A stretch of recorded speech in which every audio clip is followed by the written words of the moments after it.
বন্ধুরা, আজকে আমি আপনাদেরকে একটা গল্প বলবো। আমাদের গ্রামে ছিল এক লোক, নাম হলো যদু ব্যাপারী। তার ছিল দুই ছেলে।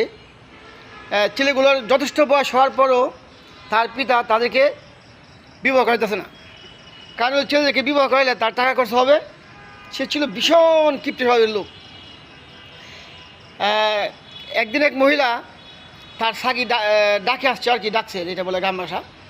মহিলা বলতেছে, আমার সাকিটা ডাকছে, আমি পাটা পাইতেছি না। তো এক দোকানদার বললো, ওই বাড়িতে যদু ব্যাপারীর বাড়িতে যায় দেখেন, দুইটা পাটা আছে, খুব ভালো বাত্তি বয়সাল পাটা। তো মহিলা যথারীতি গেল, যায় যদু ব্যাপারী সালাম দিল। সালাম দিয়ে বললো, আপনার বাড়িতে নাকি দুইটা পাটা আছে, আমার সাকি তো ডাকছে, সাকির চিলানি আমি ঘুমাইতে পারতেছি না, একটু দয়া করে আমার যদি পাটা দিতেন তাহলে আমার উপকার হইতো, আমি কয়েকটা যেতাম। এই মহিলার কথা শুনে যদু ব্যাপারী ক্ষিপ্ত হলো, বললো যে আমার কাছে কোনো পাটা নাই। আমার তো ওই বাড়ির দোকান থেকে বলেইছে আপনার বাড়িতে দুইটা পাটা আছে, তো একটু দয়া করে দিলে ভালো হইতো।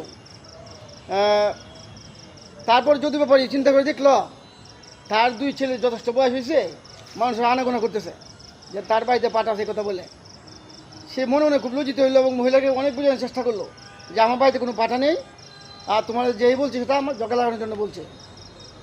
তখন মহিলা মানতে নারাজ। মহিলা অনেক কাছে বলতেছে যে ওনার বাড়িতে পাটা আছে, উনি আমাকে পাটা দেয় না। শেষ পর্যায়ে যদু লজ্জা শরমে 15 দিন পর তার দুই ছেলেকে একত্রে একদিনে বিবাহ করাইল। সে বুঝতে পারলো যে ছেলেদেরকে বয়স হওয়াতে মানুষ তাকে নানান কথা বলছে, তার ছেলেদেরকে পাঠা বলছে। বন্ধুরা, গল্পটা কেমন হলো কর্মকে জানাবেন। আসসালামু আলাইকুম।